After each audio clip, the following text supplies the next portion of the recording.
Olá, atleticanas! Olá, atleticanos! Olha só, vencemos, convencemos e classificamos. Então, pela Copa do Brasil, o jogo da volta, Atlético 1-0, 3-0 nos pênaltis. Atlético já está entre os 8 melhores da Copa do Brasil. Se bem que isso, em se tratando de Copa do Brasil, isso é normal ao Atlético. O Atlético, em relação ao São Paulo, quando se trata de Copa do Brasil, o Atlético tem um peso muito maior que o de São Paulo. São Paulo, Copa do Brasil, se comparar com o Atlético, não dá nem para comparar. Tudo bem, o São Paulo foi campeão recentemente, mas no histórico da competição, o Atlético é uma equipe muito mais copeira que o São Paulo. Então, assim, foi o primeiro tempo no esquema 3-5-2, que o Odair Hellmann sempre vem usando. Hoje ele não esteve à beira do gramado, foi o auxiliar que esteve comandando a equipe, logicamente com a tutela, né, com a batuta do Odair Hellmann. O Atlético, o Odair Hellmann improvisou a equipe com colocando dois laterais na zaga, o Esquivel e o Benavides, que, por sinal, jogaram muito bem esses dois jogadores, com destaque maior aí para o Esquivel, que fez o gol da vitória no tempo normal, mas o Benavides jogou muito bem. Parece que o cara já nasceu para jogar de zagueiro, mas e ele é lateral ainda. E o Esquivel também jogou muito bem. O Léo Pelé, como não foi muito exigido, jogando ali na zaga pelo meio, ele não foi muito exigido, então não deu tempo dele fazer muita cagada, né? Então a zaga dessa vez se comportou muito bem, mas é lógico, tem o que aconteceu na partida, os detalhes que aconteceram na partida, e muito cedo, logo aos 3 minutos, numa bola longa do Atlético, a defensiva do São Paulo, a defesa do São Paulo e até o meio de campo ali, com fora de tempo de bola, não acompanhou essa bola longa, que sobrou nos pés do atacante Kevin Viveiros, e ficou ele com o goleiro Rafael, que não teve outra alternativa a não ser fazer a falta. E ele trocou a expulsão pela falta. O Kevin Viveiros era o último homem em direção ao gol. Se ele não faz a falta, o Viveiros iria fazer o gol. Então o Rafael trocou a expulsão pelo gol, né?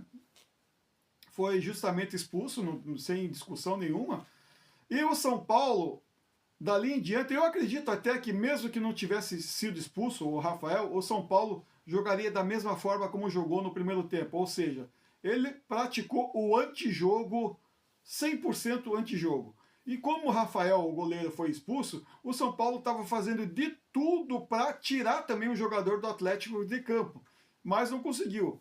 E o São Paulo picotava muito o jogo. O Atlético, nesse ponto, ele foi falho em ter um jogador a mais e não saber tirar proveito, não saber passar por esse antijogo do São Paulo. O Atlético não soube suplantar esse antijogo do São Paulo, porque ali, como o São Paulo não queria jogo, o São Paulo simplesmente não queria jogo, então o Atlético tinha que ter mais jogadas individuais no primeiro tempo, com o Zapelli, o Caô Moraes, até que individualmente ele jogou bem, como ele sempre faz, ali pelas pontas, fazendo os cruzamentos, mas o Atlético ele teve praticamente toda a posse de bola no primeiro tempo, mas ele finalizou muito pouco, e foram 2 ou 3 bolas só no gol, e sem nenhuma preocupação para o Jandrei, o frangueiro do Jandrei, que entrou no lugar do Rafael, mas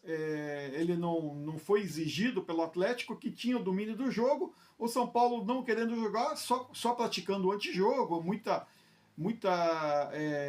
fazendo muita cera, caindo, jogadores caindo, simulando faltas, enfim. O São Paulo ali, o 0-0 estava bom, e o Atlético não estava sabendo tirar proveito de ter um homem a mais, e não estava sabendo, né, sair desse antijogo do São Paulo. O Atlético precisava ter mais jogadas individuais para chacoalhar ali o time de São Paulo, porque daí você chacoalhando uma equipe com um a menos, sempre sobra espaço para você finalizar em melhores condições. Mesmo assim, lógico, o Atlético foi muito melhor que o São Paulo no primeiro tempo, foi a única equipe que quis jogar, embora tropeçasse no antijogo de São Paulo, mas o Atlético foi a única equipe que quis jogar, foi a única equipe que foi intensa ofensivamente, porém muito falho também ofensivamente, porque finalizou pouco, foi 2 ou 3 bolas no gol. O Kevin Viveiro se movimentando bastante, como é característica dele, então ele se movimentou bastante. Ele foi o responsável pela expulsão do goleiro Rafael, então ele teve participação direta nessa expulsão. E o São Paulo só no antijogo, o Atlético não sabendo tirar proveito de ter um homem a mais em campo e caindo na pilha do São Paulo. Até eu achei que o São Paulo conseguiria tirar um jogador do Atlético de campo, mas as coisas ali, o Atlético foi deixando de lado essa questão de cair na pilha do São Paulo e foi jogando mais com o São Paulo. E no primeiro tempo, se tivesse que ter um vencedor ali, seria o Atlético, porém foram muitos, praticamente assim, não houve jogo no primeiro tempo. Praticamente não houve jogo no primeiro tempo, muito por conta do antijogo do São Paulo. Tanto é que houve um acréscimo de 10 minutos no primeiro tempo, para você ver o quanto foi o antijogo de São Paulo. Eu estou sendo repetitivo aqui, falando no antijogo de São Paulo, mas teve 10 minutos de acréscimos no primeiro tempo. Lógico, teve a questão do VAR para confirmar a expulsão do goleiro Rafael, que fez a falta no último homem, no Kevin Viveiros, aos 3 minutos. Mas ali o VAR, desses 10 minutos, ele comeu só uns 3, 4 minutos no máximo.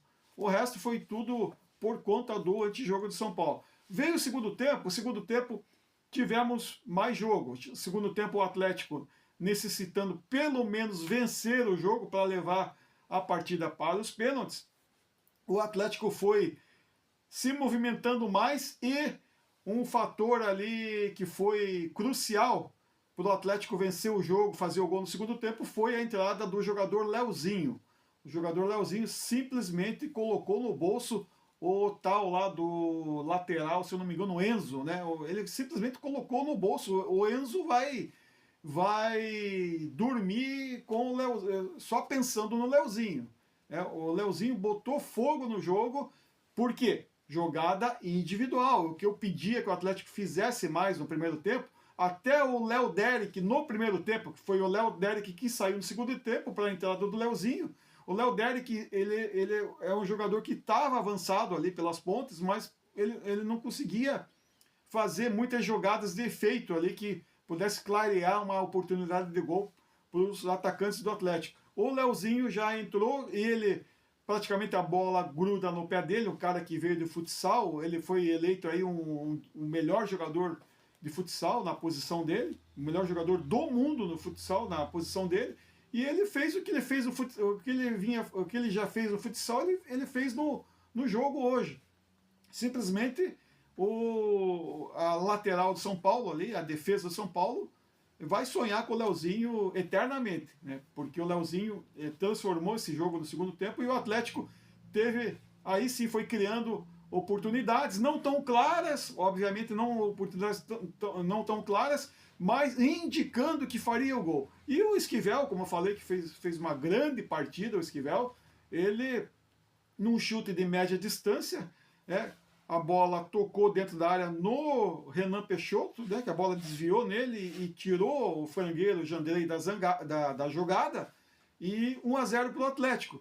O Renan Peixoto também entrou no decorrer do segundo tempo, aí é lógico, os jogadores foram cansando, então era inevitável as substituições, porque a escalação do Atlético, dessa vez, eu dou a mão à palmatória, acho que foi uma boa escalação. Essa improvisação dos laterais da zaga que me preocupou. Se não desse certo, eu ia estar aqui caindo de pau em cima do Dari Hellman, né, chamando ele de incompetente, que ele não é técnico para o Atlético. Com certeza eu estaria falando isso, mas eu tenho a humildade de reconhecer que hoje ele acertou não só na escalação, mas o que mais eu estava temendo, que era essa improvisação, que deu certo. Porque realmente o Atlético não tem zagueiro. O único zagueiro que deu certo se contundiu, que foi o Aguirre. O Léo Pelé é uma no cravo, outra na ferradura. Como hoje ele não foi tão exigido, ele não deu tempo dele fazer nenhuma burrada. E o Esquivel e o Benavides deram conta do recado, porque eles substituíram o Beleze, que é terrível, né? E também o Abraham Lincoln, que eu acredito que o Abraham Lincoln não deva ter mais nenhuma oportunidade nesse time do Atlético. O meio de campo ali, com o Patrick, fora de forma, ele não consegue adquirir boa forma, mas eu reconheço o esforço dele. E por esse esforço, ele está conseguindo ajudar a equipe no meio de campo, principalmente na questão da marcação, não tanto na distribuição de bola, que quando ele tem a bola, ele por ser muito lento, ele facilmente ele consegue perder essa bola ou errar um passe. Mas ele consegue também, com muito esforço, fazer uma marcação ali no meio de campo. E o Zapelli é um jogador que tecnicamente é indiscutível. O Zapelli, se no primeiro tempo ele não conseguiu fazer jogadas individuais para quebrar o antijogo de São Paulo, no segundo tempo, com a entrada do Leozinho, o Zapelli apareceu mais. Né? O Dudu, o Piá do Caju, jogou muito bem, fez o papel dele. No jogo hoje, ele errou em algumas finalizações ali, mas jogando avançado com o Zapelli, ele fez o papel dele muito bem também. Ele deixou a equipe do São Paulo, o setor de defesa da equipe do São Paulo muito preocupado. E quando o Leozinho entrou, então, né, o São Paulo praticamente vai ter um pesadelo, né, com todo o ataque do Atlético. Kevin Viveros, como eu falei, o Speedy Mendonça, tecnicamente, ele está muito mal tecnicamente. Embora hoje ele bateu um pênalti, né, um pênalti da almanaque, um pênalti como deve ser batido, bateu muito bem. Mas, no jogo, ele parecia um triatleta, né, ele corria, né, como é que é essa piada do triatleta? Ele corria, ele pedalava e nadava, e nada, né? Corre, pedala e nada. O Speedy Mendonça estava assim. Só que essa velocidade, essa correria dele também acaba prendendo a defesa adversária, né? Essa velocidade do Mendonça acaba fazendo com que a defesa adversária não fique tão à vontade, então não avance tanto também. Então, assim, o Atlético, no segundo tempo, com a entrada do Leozinho, depois entrou o Renan Peixoto, que teve uma participação no gol do Esquivel, né? Depois entrou o Kardec, que eu só ouvi o nome dele quando ele entrou, mas eu não vi ele nem tocar na bola, mas já estava 1-0 para o Atlético. O São Paulo, quando tomou 1-0, evidentemente que quis ir para os pênaltis, né? O São Paulo não esboçou nenhuma reação, o São Paulo quis ir para os pênaltis mesmo. E veio os pênaltis, daí brilhou a estrela de quem é um dos maiores vencedores na história do Atlético, que é o goleiro Santos, né? O Santos é o goleiro das Copas, né? O Santos, ele é goleiro campeão olímpico pela seleção brasileira. O Santos foi bicampeão de Copa Sul-Americana pelo Atlético e campeão de Copa do Brasil pelo Atlético. O Santos, em outras oportunidades, passou de fase com o Atlético para as fases agudas da Copa do Brasil, foi responsável em defender pênaltis em mata-mata em Copa do Brasil. Então o Santos hoje premiou a torcida do Atlético, voltando àqueles velhos tempos, né, que eu falava, o Santos, se fosse o Santos dos velhos tempos, defenderia essa bola. Pô, hoje o Santos foi o Santos dos velhos tempos, defendeu 3 pênaltis. Isso aí, se você pegar na história do futebol, isso é raríssimo, é raríssimo. E tá lá o Santos, né? Um goleiro que mostrou por que tem que ser o titular do Atlético, né? Então, assim, merecida a vitória, merecida a classificação. O São Paulo, como eu falei, tem menos peso que o Atlético em Copa do Brasil, e isso é uma coisa subjetiva? Mas isso aí acaba também fazendo parte de uma classificação ou não de uma equipe. O histórico numa Copa do Brasil, o Atlético tem muito mais história que o São Paulo em Copa do Brasil. O Atlético já decidiu 3 vezes o título, foi campeão antes que o São Paulo na Copa do Brasil. O Atlético reverteu situações complicadas na Copa do Brasil.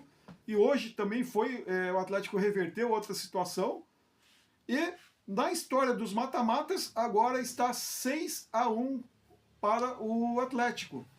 O Atlético venceu 6 mata-matas e o São Paulo 1. O único problema é que o único mata-mata que o São Paulo perdeu foi na final da Libertadores, que foi aquela trapaça de tirarem o jogo da arena do Atlético e levar lá pro fim do mundo, que é Porto Alegre.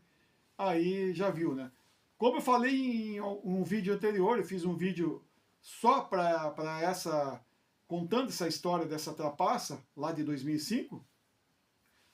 O Atlético se joga o primeiro jogo na arena em 2005, e até 2005 o São Paulo não sabia, nunca soube o que era ganhar do Atlético em Curitiba até 2005, e até bem depois. O São Paulo só foi ganhar do Atlético em Curitiba lá acho que em 2017 ou 2019, alguma coisa assim. O São Paulo em 2005 teria que reverter uma situação. Né, se fosse o primeiro jogo da Libertadores na arena. Mas os caras se cagaram e fizeram aquela trapaça. E hoje foi prova disso. Hoje foi prova disso. Que se o jogo da Libertadores em 2005, o primeiro jogo fosse na arena, não sei não, hein? Não sei não. São Paulo poderia até eliminar o Atlético, mas ia ser muito mais difícil e seria uma disputa muito mais justa do que ter que ir até lá Porto Alegre numa final de Libertadores. Mas isso aí é passado, e hoje que importa é, pelo menos nesse ano de 2025, essa é a primeira alegria que eu estou tendo com o Atlético.